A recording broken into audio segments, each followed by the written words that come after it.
Je viens de me rendre compte que j'ai oublié mon téléphone à la maison. On va se rendre à la gare à pied, on en a pour 10 minutes. Nous sommes sur une place de Braine-l'Alleud, on doit rejoindre le site du Heysel, mais on ne connaît pas vraiment Bruxelles et sa périphérie.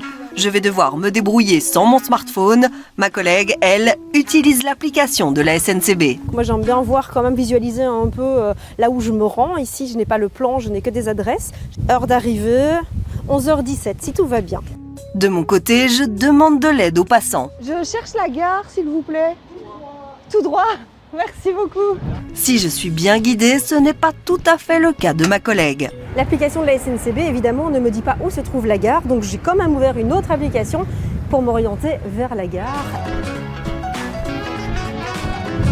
Alors voilà, il y avait un agent d'accueil au guichet et elle a pu m'indiquer c'est le prochain train qui arrive voie 2, donc on y va. Et pendant ce temps, ma collègue fait face à un nouvel imprévu.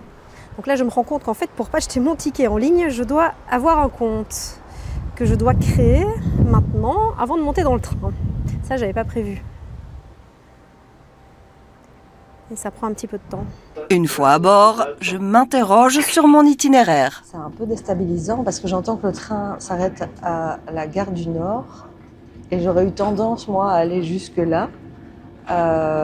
Mais l'agent d'accueil m'a vraiment conseillé de descendre à Bruxelles midi, donc je vais suivre ce qu'elle m'a dit.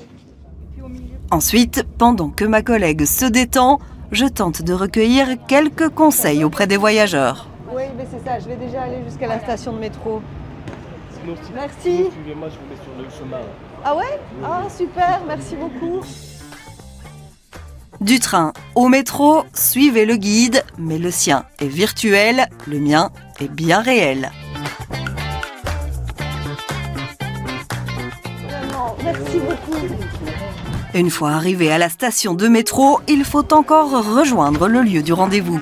Maintenant, j'utilise une autre application pour trouver le dernier petit bout de chemin que je dois parcourir à pied. Donc quoi, si je passe plutôt par là? Non, ici. Ici? Ici, je peux voir. Ou bien c'est celui-là, ou bien c'est celui-là. Ok. Merci beaucoup, merci. En conclusion, après un peu de marche, un train, un métro et à nouveau un peu de marche, Il est 11h19, je suis là, je suis la première apparemment. Et je crois que je vais pas le rester très longtemps, je les vois, ils arrivent. Bon, bah franchement, c'est pas dingue hein, quand même, comme différence.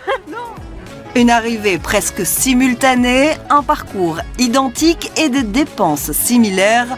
L'expérience démontre que l'appli ne fait pas tout et qu'il est tout à fait possible de se déplacer de manière efficace grâce aux bons conseils des usagers.